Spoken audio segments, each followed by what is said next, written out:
syukur ku naikkan kepadamu,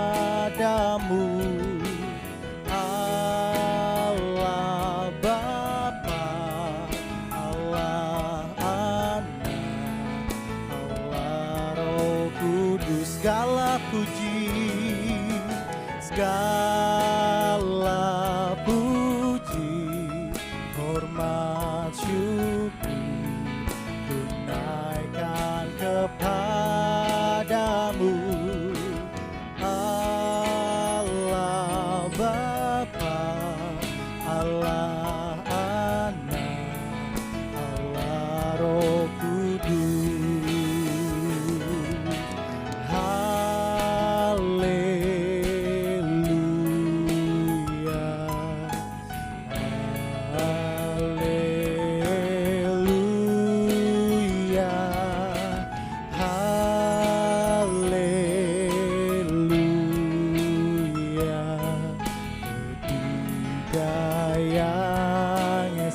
Haleluya, haleluya,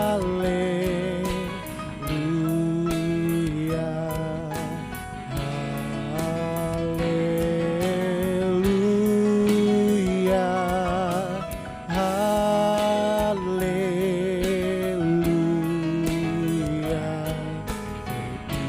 Ketiga yang esa, yang esa, ketiga yang esa. Puji nama Tuhan. Shalom saudaraku, Gereja Orang Beriman Kampus Surabaya dan di seluruh Indonesia. Mari kita mau sama-sama kita memulai ibadah ini. Sama-sama kita mau satukan hati kita, tundukkan kepala, sama-sama kita mau berdoa. Tuhan Yesus, Kaulah Bapa yang baik Tuhan dalam kehidupan kami. Tuhan Yesus, kami bersyukur Tuhan atas penyertaan-Mu Tuhan Yesus. Kami boleh menikmati pagi hari ini Tuhan. Kami boleh bersama-sama Tuhan Yesus berkumpul, memuji memuliakan nama-Mu Tuhan Yesus. Berkumpul dalam hadirat-Mu Tuhan Yesus. Kami yakin dan percaya Tuhan Yesus, ruang dan waktu tidak akan dapat membatasi Engkau Tuhan Yesus. Terima kasih Tuhan Yesus, terima kasih hanya dalam nama Tuhan Yesus kami sudah berdoa dan mengucap syukur. Amin.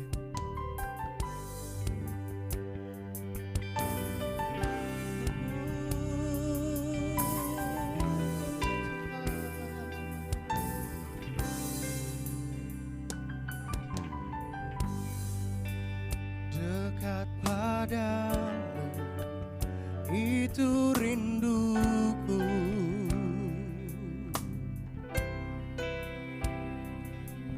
oh, setiap kataku Engkau pun menunggu.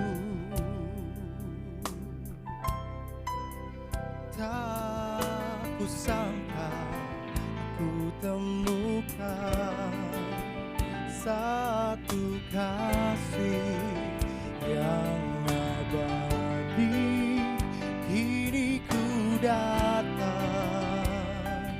dan ku bawa hidupku. Katakan, dekat padamu, dekat padamu itu rinduku. Benar Tuhan,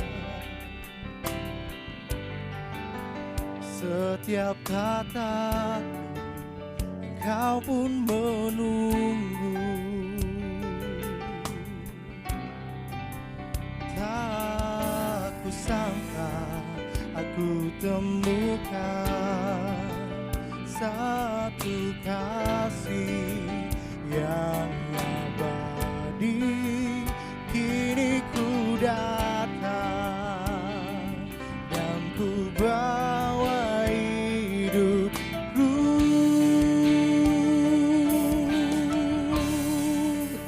Memandang wajah-Mu, mengikuti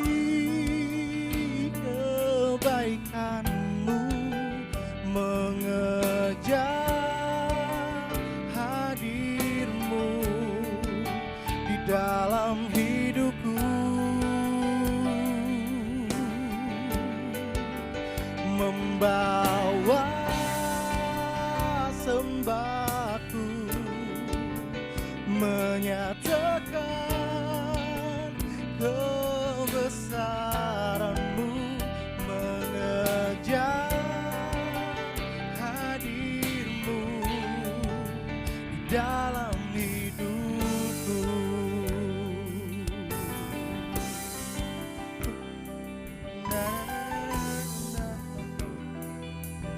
Benar Tuhan Yesus, dekat padamu,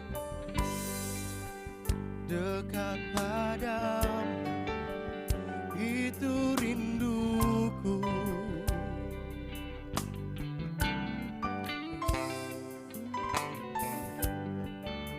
Setiap kataku, Engkau pun menunggu. Tak kusangka aku temukan satu kasih yang abadi. Kini ku datang dan ku bawa hidupku menyembah-Mu Tuhan, memandang wajah-Mu, mengikuti kebaikan-Mu, mengejar hadir-Mu di dalam hidupku. Oh, membawa sembahku, menyatakan kebesaran-Mu, mengejar hadir-Mu di dalam hidupku. Sama-sama katakan, memandang wajah-Mu. Benar Tuhan Yesus, mengikuti kebaikan-Mu, mengejar hadir-Mu di dalam hidupku. Oh, membawa sembahku, menyatakan kebesaran-Mu, mengejar hadir-Mu di dalam hidup. Sekali lagi memandang-Mu, oh, wajah-Mu, oh, mengikuti kebaikan-Mu. Benar Tuhan Yesus, kejar hadir-Mu di dalam hidupku. Oh, kami mau membawa sembah kami Tuhan, sembahku menyatakan kebesaran-Mu, mengejar hadir-Mu di dalam hidupku, mengejar hadir-Mu di dalam hidupku, mengejar hadir-Mu Tuhan, mengejar hadir-Mu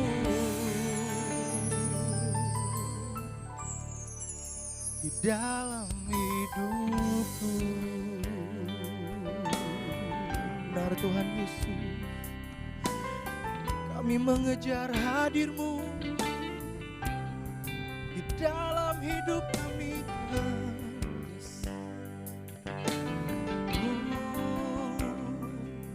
Haleluya, benar Tuhan Yesus.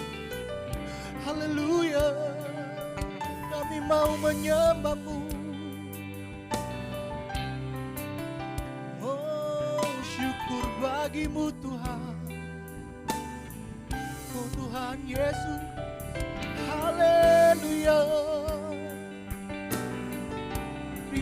terima kasih Tuhan. Yesus, kami menyembah, kami tinggikan Engkau Tuhan. Haleluya, haleluya, haleluya. Terima kasih Tuhan, terima kasih Yesus, terima kasih Tuhan. Mari dimanapun kalian berada, kita mau sembah Tuhan Yesus. Haleluya, kita percaya kuasa Tuhan tak terbatas. Kita mau terus kejar Dia, kejar hadirat Tuhan. Haleluya, haleluya. Mari sembah Dia, sembahlah yang hidup, sembah Yesus, Raja Damai. Haleluya. Oh Tuhan, haleluya.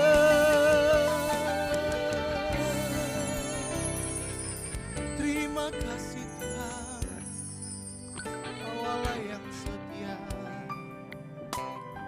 Terima kasih Tuhan Yesus, Kau Allah yang setia dalam kehidupan kami Tuhan Yesus. Takkan pernah sedetik pun Kau meninggalkan kami Tuhan Yesus. Oh Tuhan Yesus, terima kasih Tuhan Yesus. Bahkan tak ada kata yang bisa melukiskan keindahan-Mu Tuhan. Takkan ada kata yang bisa menyatakan kesetiaan-Mu Tuhan dalam kehidupan kami Tuhan Yesus. Terima kasih Tuhan.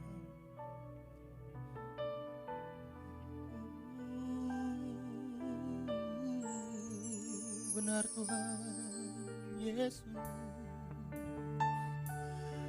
Haleluya. Mari sama-sama jemaat yang di rumah, kita mau angkat pujian. Sungguh besar setiamu, sungguh besar setiamu, nyata di sepanjang hidupku. Darah-Mu telah layakkan kehidupanku. Katakan, tiada kata yang bisa,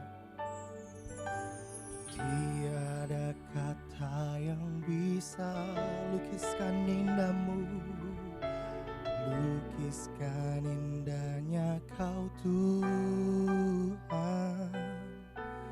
Bagimu segala pujian dan kemuliaan.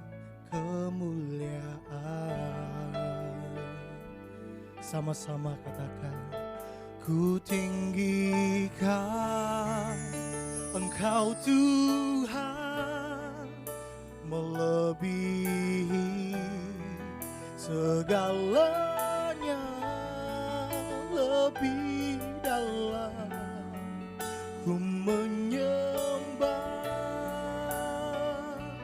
dalam roh dan kebenaran selamanya.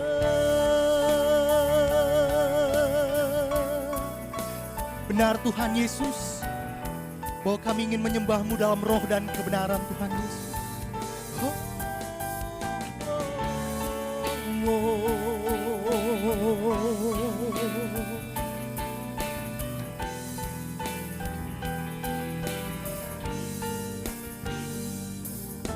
Sungguh besar setiamu, nyata di sepanjang hidupku. Darah-Mu telah layakkan kehidupanku. Tiada kata yang bisa, tiada kata yang bisa lukiskan indahmu, lukiskan lukiskan indahnya Kau Tuhan. Bagimu segala pujian dan kemuliaan.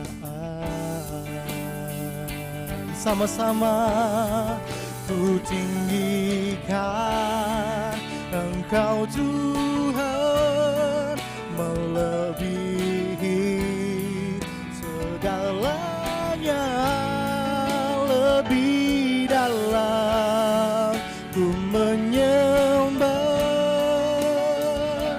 dalam roh dan kebenaran. Ku tinggikan Engkau Tuhan, melebihi segalanya, lebih dalam ku menyembah dalam roh dan kebenaran. Sekali lagi ku tinggikan Engkau Tuhan, melebihi segalanya, lebih dalam ku menyembah dalam roh dan kebenaran selamanya. Ku tinggikan Engkau Tuhan, melebihi segalanya, lebih dalam ku menyembah dalam roh dan kebenaran. Ku tinggikan Engkau Tuhan, melebihi segalanya, lebih dalam ku menyembah dalam roh dan kebenaran selamanya.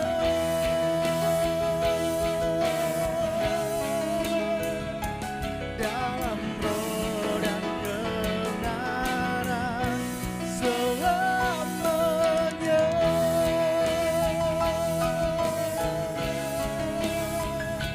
Dalam roh dan kebenaran selamanya.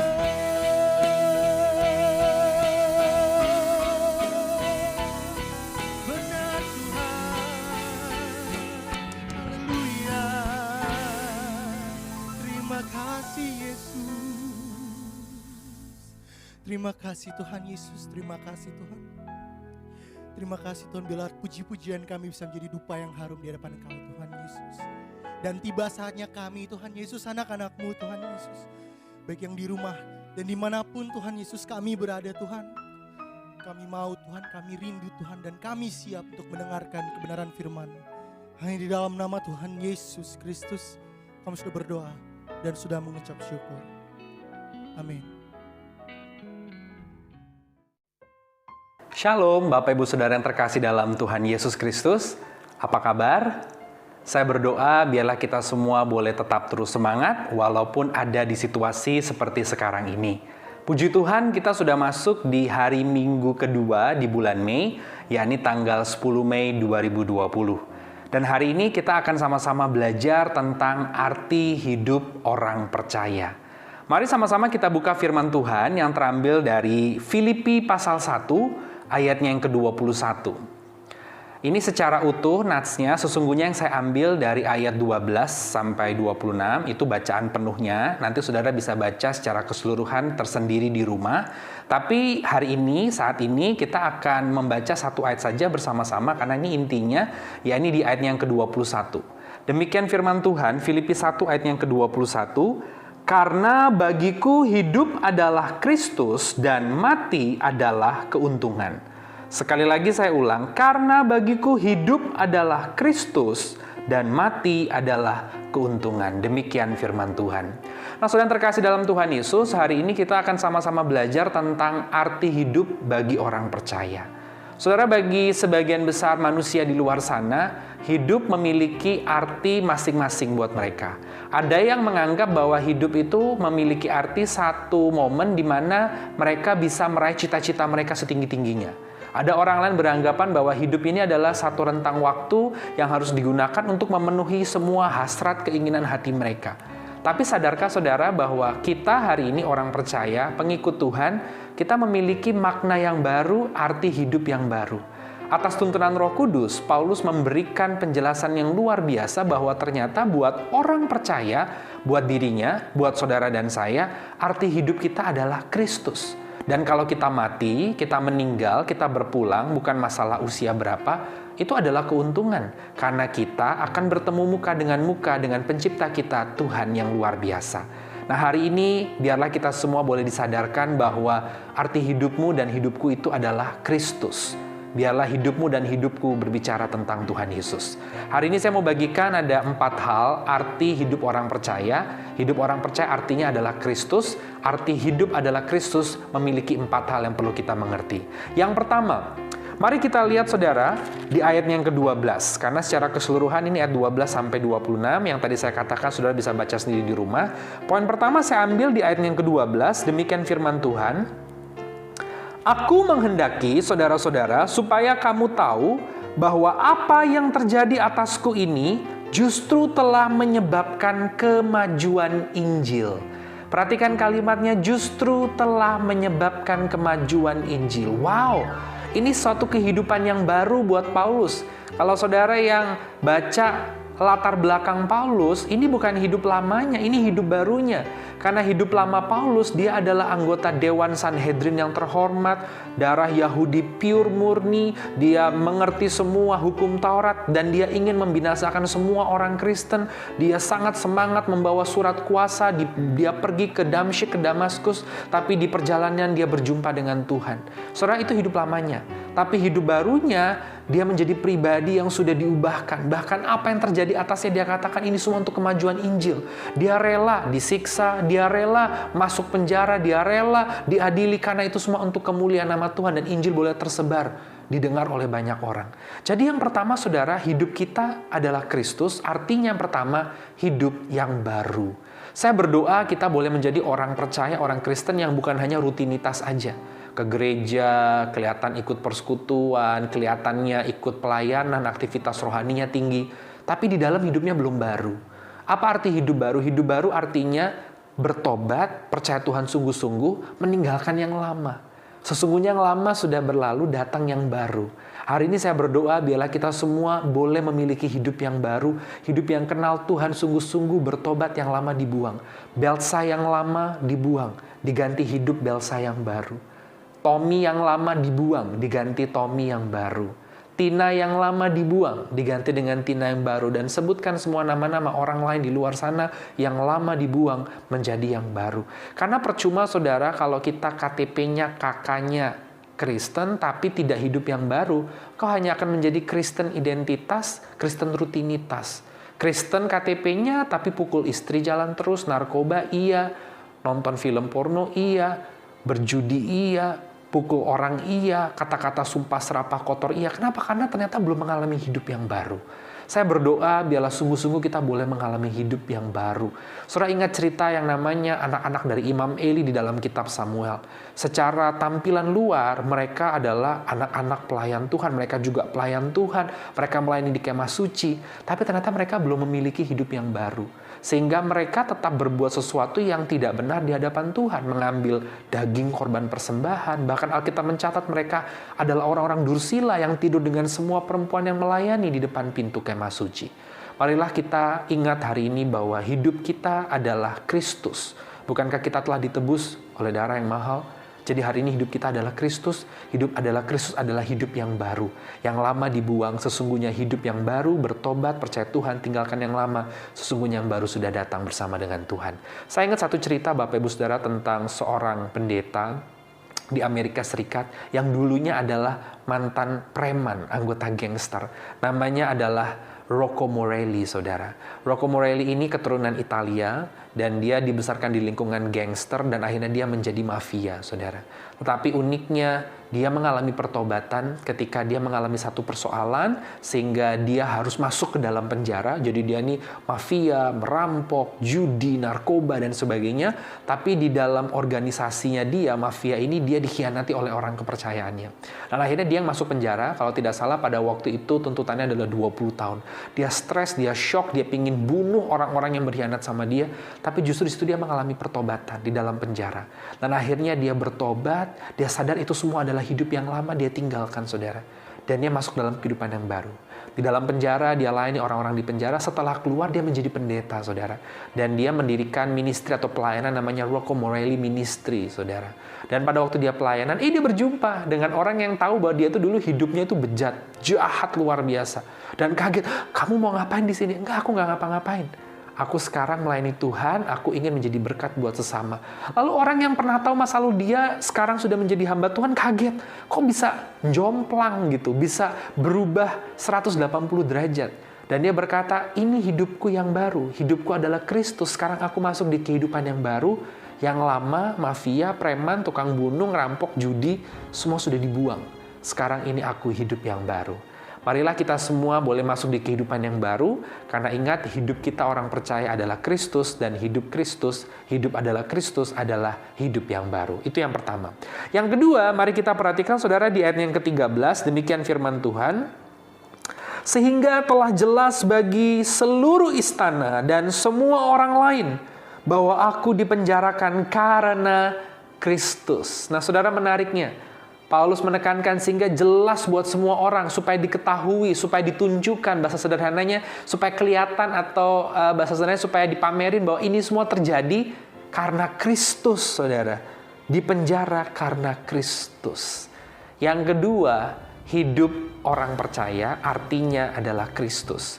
Yang kedua punya maksud hidup adalah Kristus, adalah hidup yang bermegah di dalam Yesus. Hidup yang bermegah di dalam Yesus. Artinya apa, saudara? Kata bermegah itu sederhananya adalah berbangga. Biasanya manusia kan berbangga, oh pendidikan saya di sini, gelar saya di sini, saya punya uang segini, mobil saya segini, tanah saya segini, oh saya punya begini, saya keturunan begini, relasi saya begini. Tapi Paulus memberi arti yang baru atas tuntunan Roh Kudus bahwa hidup orang percaya adalah Kristus, artinya bermegah di dalam Yesus. Tidak ada yang dapat dibanggakan dari diri kita selain Yesus itu sendiri. Paulus kalau kita cek, dia adalah orang yang sebenarnya secara manusia bisa berbangga. Dia keturunan Yahudi pure, dia mengerti hukum Taurat, selesai semua dia pelajari, dia baca, dia anggota Dewan Sanhedrin yang terhormat, bahkan dia warga negara Roma. Artinya apa, saudara? Pada waktu itu Kekaisaran Roma ini punya banyak jajahan, wilayah jajahan.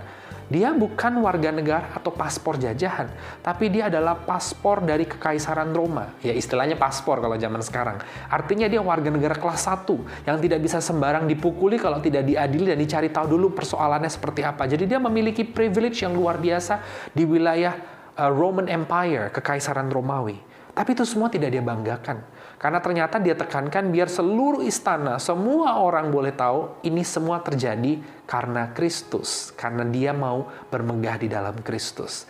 Hari ini kita diingatkan tidak ada yang dapat kita banggakan, kita sombongkan, kita megahkan.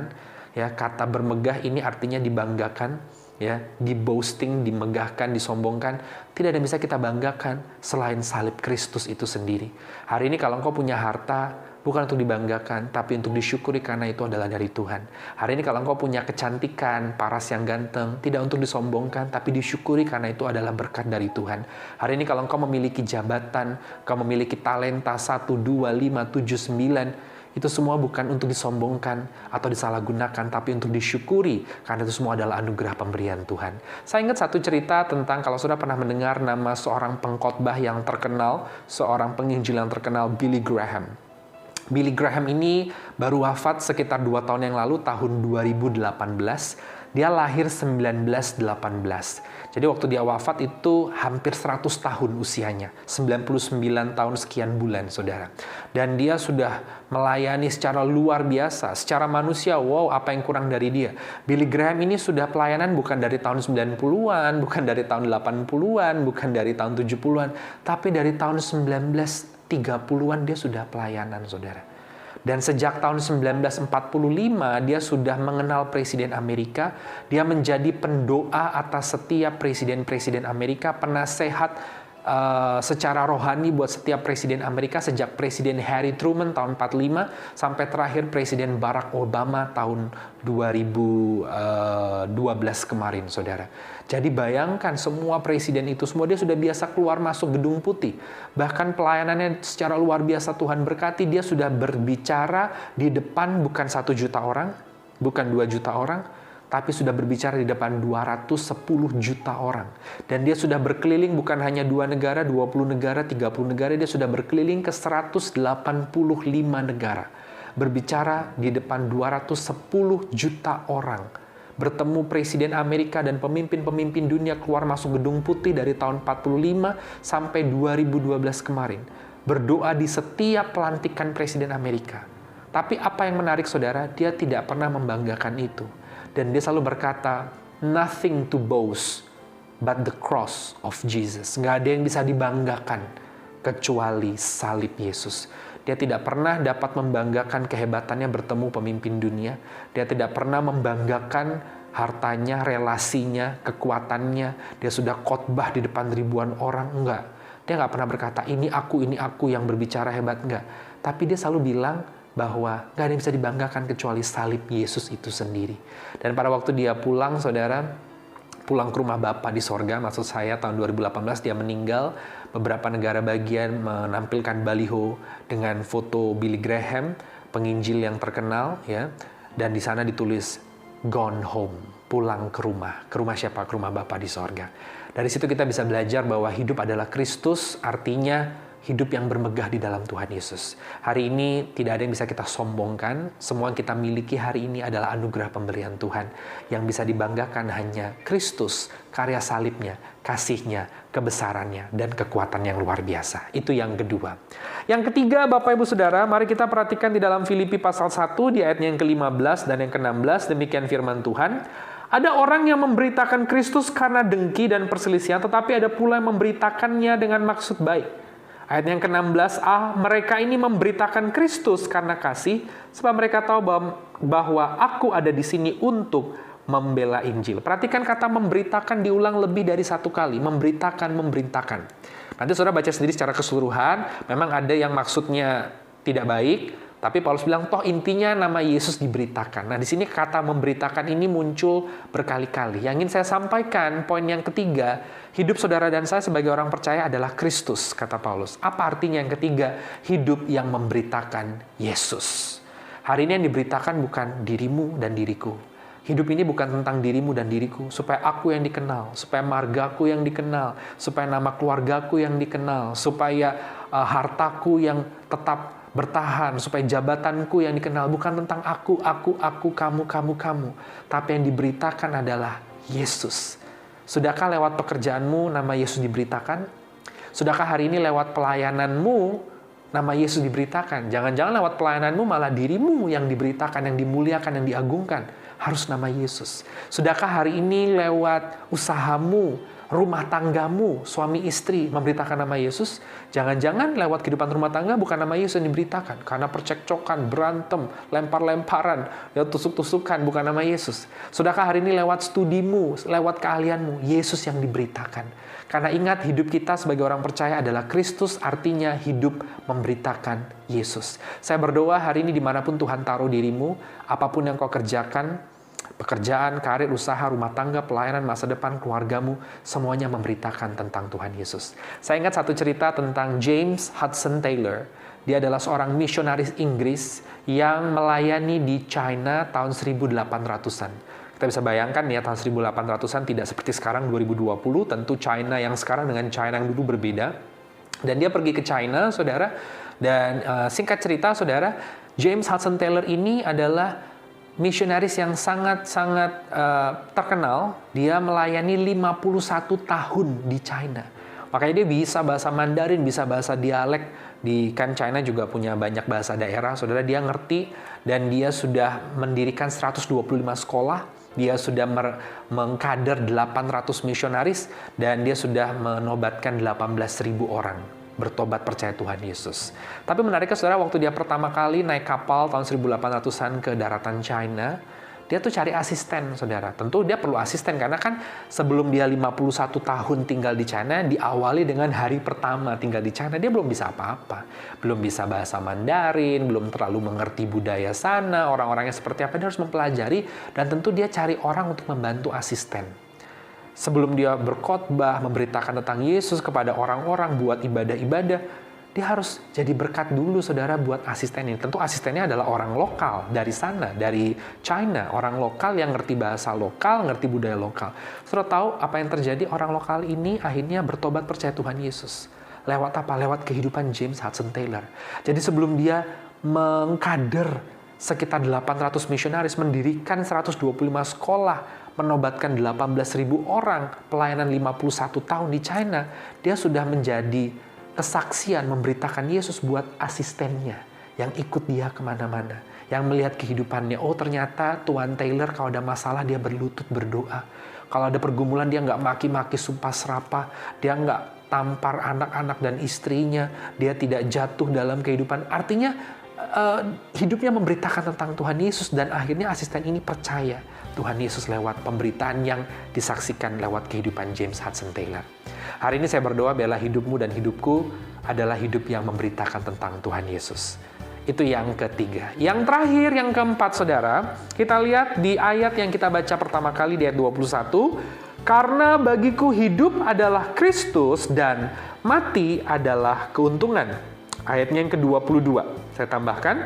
Tetapi jika aku harus hidup di dunia ini, itu berarti bagiku bekerja memberi buah. Bekerja memberi buah. Jadi yang keempat, yang terakhir, hidup orang percaya adalah Kristus. Artinya yang keempat, hidup yang berbuah. Marilah kita semua menjadi orang-orang Kristen yang hidupnya berbuah. Berbuah itu artinya apa sih? Artinya mengeluarkan hasil. Karena Paulus menggunakan ilustrasi tanaman, saudara. Jadi kalau benihnya itu jeruk, harusnya buahnya jeruk. Kalau benihnya itu Kristus, Roh Tuhan, harusnya buahnya adalah buah Kristus, buah roh, kasih, sukacita, damai sejahtera, penguasaan diri, dan sebagainya, saudara. Biarlah hidupmu berbuah. Jangan sampai 30 tahun jadi orang Kristen nggak ada buahnya. Nggak ada kasih, nggak ada sukacita, nggak ada penguasaan diri, nggak ada kelemah lembutan, nggak ada itu semua, saudara, dan sebagainya. Itu artinya nggak berbuah. Biarlah hari ini hidupmu dan hidupku adalah hidup yang berbuah. Kenapa menggunakan ilustrasi tanaman, saudara? Karena ini sangat-sangat mengena dan simple. Yang namanya tanaman harusnya kalau benihnya itu ditaruh, dia menghasilkan buah ya seperti itu. Kalau benihnya apel, harusnya buahnya apel. Benihnya jeruk, ya buahnya jeruk. Benihnya anggur, ya buahnya anggur. Kalau hari ini benihnya adalah Kristus, benihnya adalah Roh Tuhan, harusnya buahnya adalah buah roh, buah Kristus, saudara. Dan saudara perhatikan menariknya, tanaman benih ini ya ditanam, ya. Benih ini, saudara, harus tertanam, benih ini harus bertumbuh. Kalau engkau mau berbuah, mau nggak mau, saudara harus tertanam. Saudara harus bertumbuh. Saudara harus diajar. Saudara harus memiliki relasi dengan Tuhan, sungguh-sungguh mengakar di dalam Tuhan, bergaul dengan Tuhan. Maka dari itu hidupmu akan berbuah. Sekali lagi, jangan sampai kita sudah 30 tahun pelayanan, 40 tahun jadi orang Kristen, tapi hidup kita nggak berbuah. Marilah kita semua hidupnya berbuah, sehingga lewat buah-buah itu nama Tuhan boleh dimuliakan, hidup kita boleh menjadi berkat. Amin. Kita berdoa. Terima kasih Tuhan untuk setiap anugerah kebaikan Tuhan yang luar biasa. Terima kasih Tuhan, kami hari ini boleh mendengarkan firman Tuhan dari Filipi pasal 1, dari ayat yang ke-21. Atas tuntunan Roh Kudus, Paulus memberikan penjelasan yang luar biasa bahwa bagi orang percaya, bagi Paulus dan bagi setiap kami yang membaca, kalau kami hidup itu adalah Kristus, kalau kami mati adalah keuntungan. Hari ini kami belajar bahwa hidup adalah Kristus, artinya yang pertama hidup yang baru, yang kedua hidup yang bermegah di dalam Tuhan Yesus. Yang ketiga, hidup yang memberitakan Tuhan Yesus. Dan yang keempat, hidup yang berbuah. Biarlah setiap kami yang mendengar, menonton acara ini, hidup kami boleh sungguh-sungguh adalah Kristus.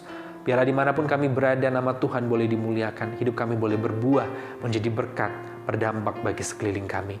Terima kasih Tuhan, Hamba berdoa buat setiap pendengar hari ini apapun yang menjadi pergumulan mereka. Tuhan, Engkau Allah yang sanggup menolong dalam nama Yesus.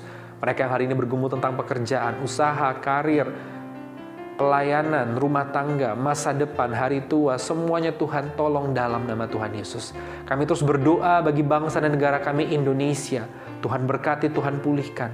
Berkati pemimpin kami tertinggi Presiden Joko Widodo dan jajarannya para Menteri TNI Polri.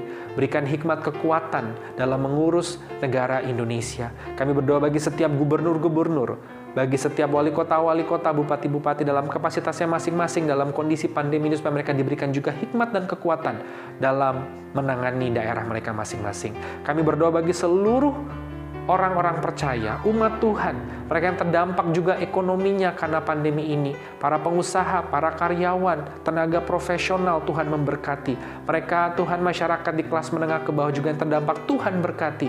Bahkan mereka, Tuhan, yang bekerja di garda terdepan, yakni para tenaga medis, dokter, perawat, bidan, para relawan, tentara, polisi, Tuhan berikan mereka kekuatan, perlindungan, dan kesehatan. Terima kasih Bapa, terpuji-pujilah namamu kekal selamanya. Kami mengucap syukur untuk setiap kebaikan Tuhan dalam nama Tuhan Yesus. Mari Bapak Ibu Saudara, angkat kedua tanganmu, arahkanlah pandangan hatimu ke hadapan Tuhan dan terimalah berkat Tuhan. Kasih dari Allah Bapa di sorga, penyertaan cinta dan damai sejahtera, shalom dari Tuhan Yesus Kristus, serta persekutuan yang manis dengan Allah Roh Kudus, menyertai kita semua hari ini sampai Maranatha. Dalam nama Tuhan Yesus, haleluya, amin.